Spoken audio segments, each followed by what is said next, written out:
Do you find yourself waking up 2, 3, maybe even 4 times a night just to use the bathroom?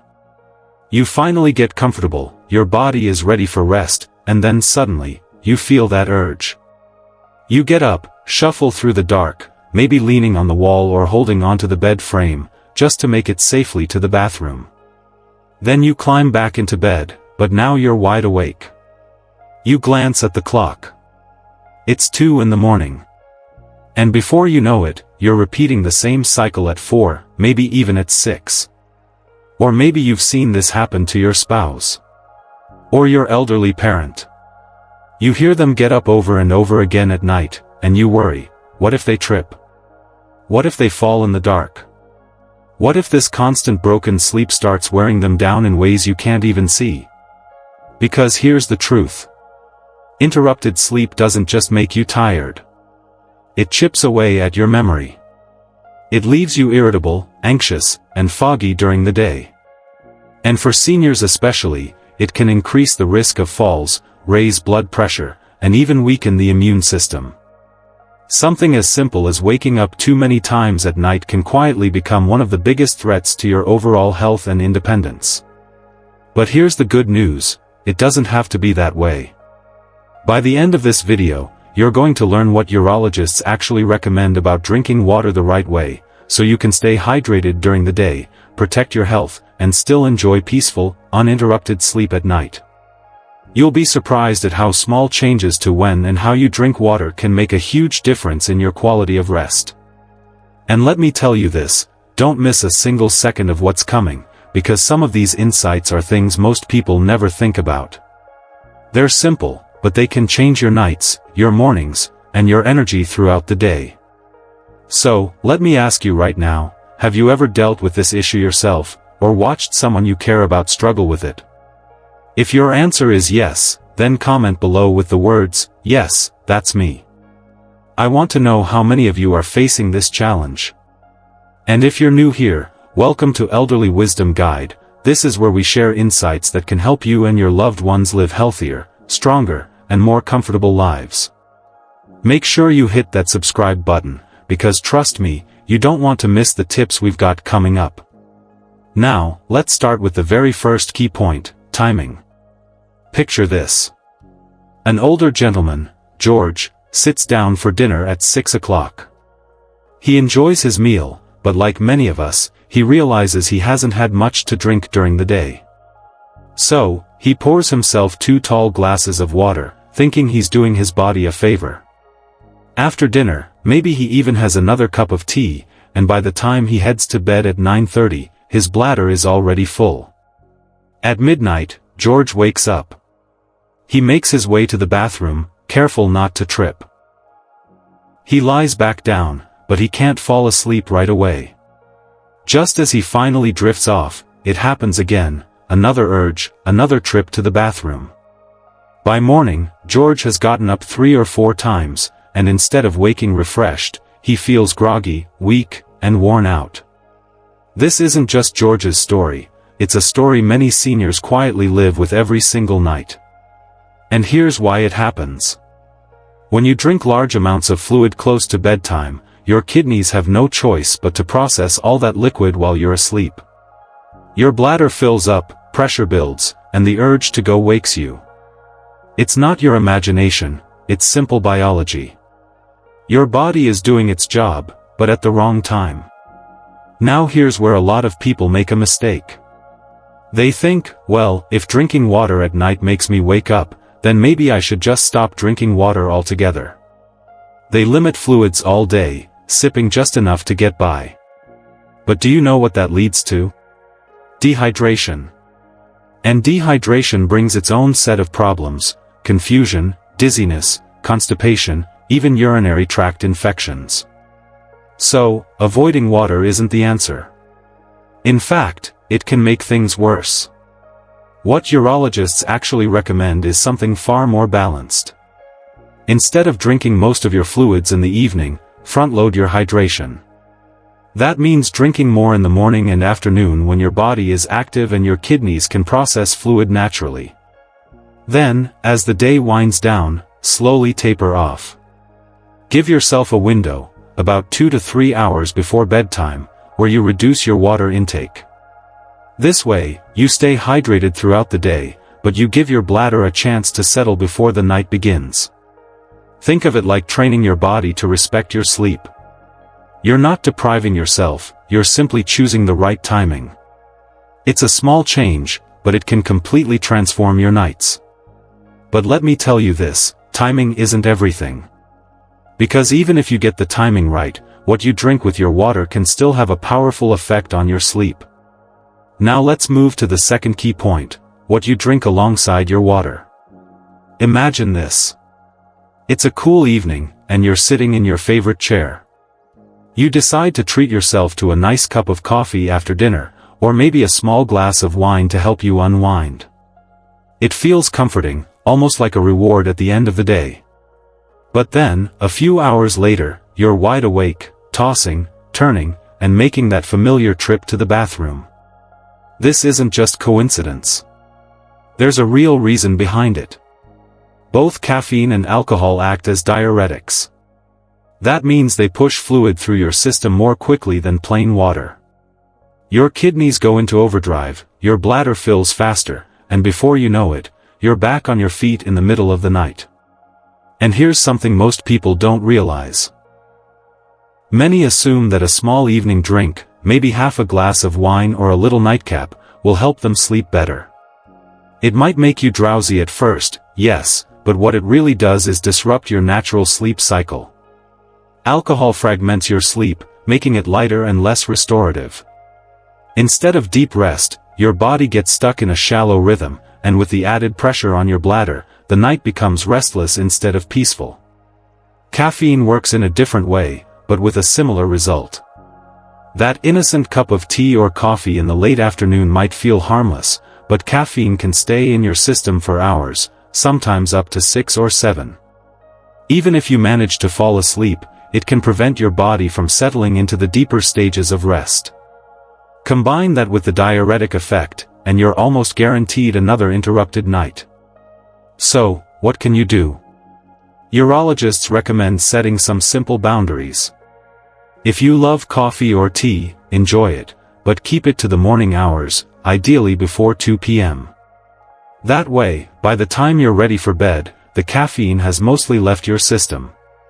And if you like the occasional glass of wine or beer, try to have it earlier in the day, perhaps with lunch or early dinner, instead of right before bedtime. That small shift can make a big difference in how your body handles fluids overnight. These little adjustments aren't about giving things up, they're about timing them wisely, so your body isn't forced into nighttime overwork. You're giving yourself permission to enjoy your favorite drinks while still protecting your sleep. Now let's talk about something many people never connect to nighttime bathroom trips, salt and diet. Picture this for a moment. An older woman, Margaret, loves her evening routine. After dinner, she relaxes in her recliner, watching her favorite TV show with a small bowl of salted peanuts or chips beside her. It feels harmless, even comforting. But later that night, she notices her ankles look swollen. She brushes it off as just old age. Yet when she lies down to sleep, she suddenly finds herself waking up again and again, needing to use the bathroom. What's happening here? Well, salt plays a bigger role than most people realize. When you consume a high amount of sodium, your body starts to hold on to water to balance things out. That's why swelling often shows up in the legs, ankles, or feet during the day. But the moment you lie down at night, gravity shifts. That fluid doesn't stay in your legs anymore, it moves back into circulation. And your kidneys, doing their job, start clearing it out of your system. Where does it go? Straight to your bladder, which wakes you up in the middle of the night. Here's the tricky part. Many families think the whole issue of nighttime urination is only about how much water is being consumed. So they say, don't drink so much. But that's not the full picture. It's not just water, it's the sodium balance in your body. Too much salt during the evening can push your bladder into overdrive hours later. So what can you do? The answer isn't to stop enjoying food, but to make small changes. If you like salty snacks, try enjoying them earlier in the day rather than late at night. Balance your meals with fresh fruits and vegetables, which naturally help your body handle fluid better. And here's a tip many urologists share: in the evening, while you're sitting down, try raising your legs for about 30 minutes. By elevating them, you encourage that trapped fluid in your legs to move into circulation earlier, before you go to bed. That way, your body has time to process it while you're still awake, instead of waking you up later. These are small, thoughtful adjustments, but together, they can make your nights much more restful. Now let's move on to something that often gets overlooked: your bladder's habits. Think about this. A senior, Helen, feels the smallest urge to go. Even if her bladder isn't truly full, she hurries to the bathroom right away, just in case. She does this during the day, and she does it at night. Over time, her bladder gets used to emptying before it's ready. Without realizing it, she's trained her body to send out the signal earlier and earlier. What started as a habit becomes a pattern, and soon, she can't sleep through the night without feeling that urgent need to get up. This is what doctors call an overactive bladder. It's common, especially as people get older. For men, prostate changes can play a role. For women, changes in the pelvic floor muscles can contribute. And for both, the natural aging process makes the bladder more sensitive. The end result? Frequent trips to the bathroom, especially at night, that keep stealing hours of rest. Here's where many people make a mistake. They believe rushing to the bathroom at the first tiny urge will prevent accidents or keep the bladder healthy. But in reality, that habit can do the opposite. It can actually train the bladder to signal too early, even when it isn't full. So instead of protecting your health, you're setting yourself up for more sleepless nights. So what can you do about it? One helpful approach is called bladder training. It's about gently teaching your bladder to hold on a little longer.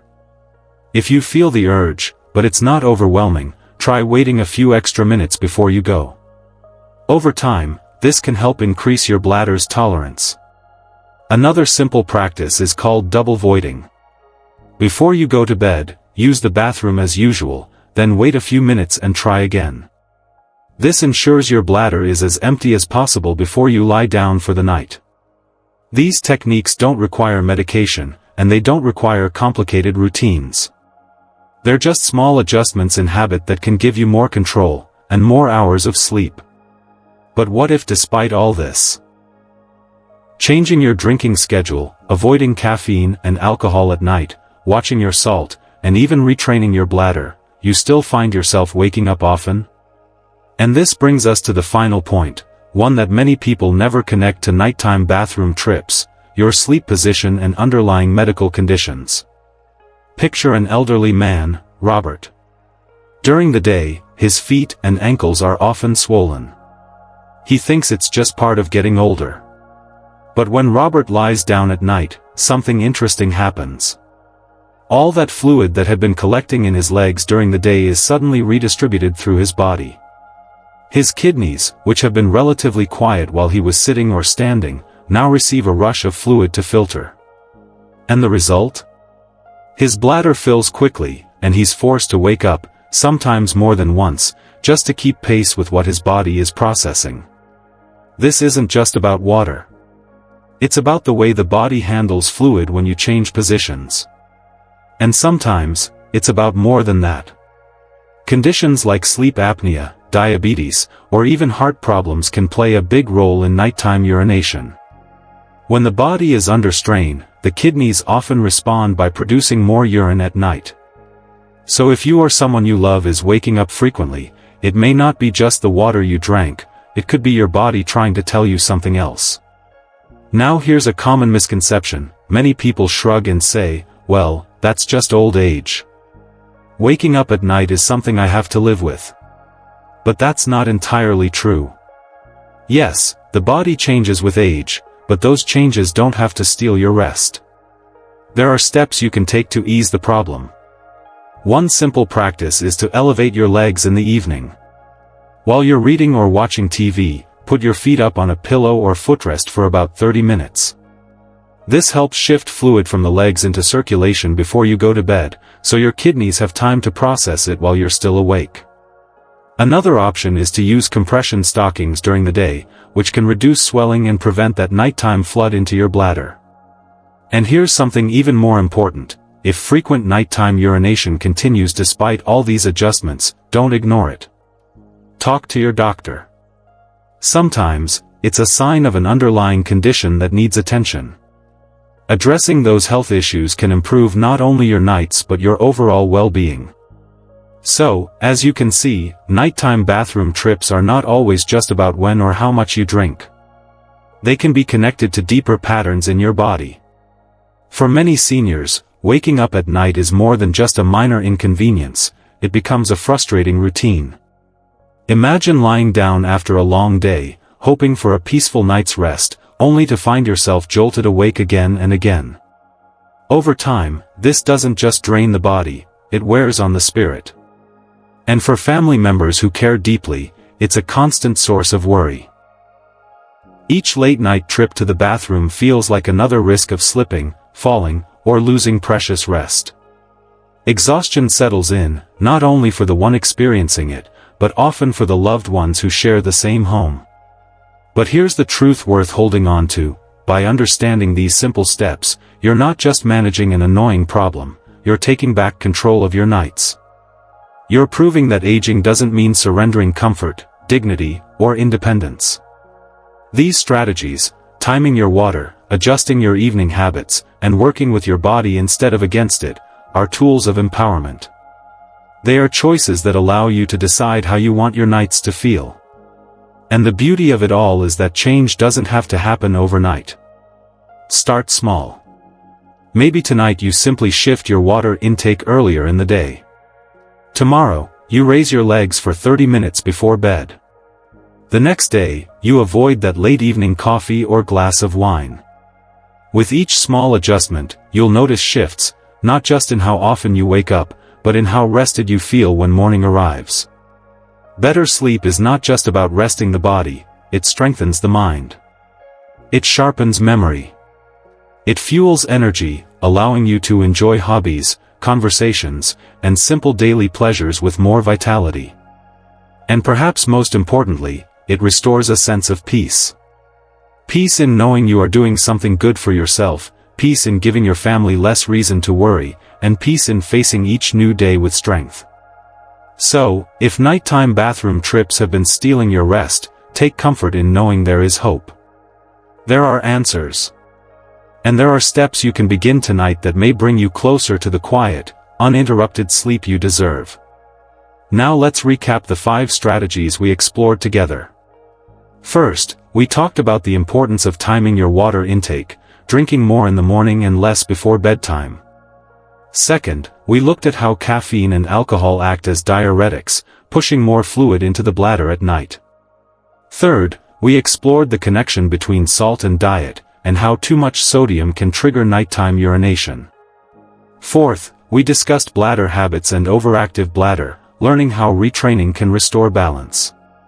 And finally, we considered sleep position and medical conditions, reminding us that sometimes, nighttime urination is a message from the body that needs medical attention. Now I want to turn to you. Which of these tips surprised you the most? Was it the connection between salty foods and bathroom trips? Or maybe the idea that elevating your legs before bed could make such a difference? Or do you already have your own routine, a personal trick that helps you sleep better through the night? Share your thoughts in the comments. Not only will your insight help others, but it will also remind us all that we're not alone in facing these challenges. And if this video has been helpful, I'd like to gently encourage you to subscribe to Elderly Wisdom Guide. This channel is dedicated to bringing you practical, easy-to-follow advice to improve senior health, strengthen well-being, and bring more peace into daily life. Thank you so much for watching. Take care of yourself. Rest well tonight. And I look forward to seeing you in the next video.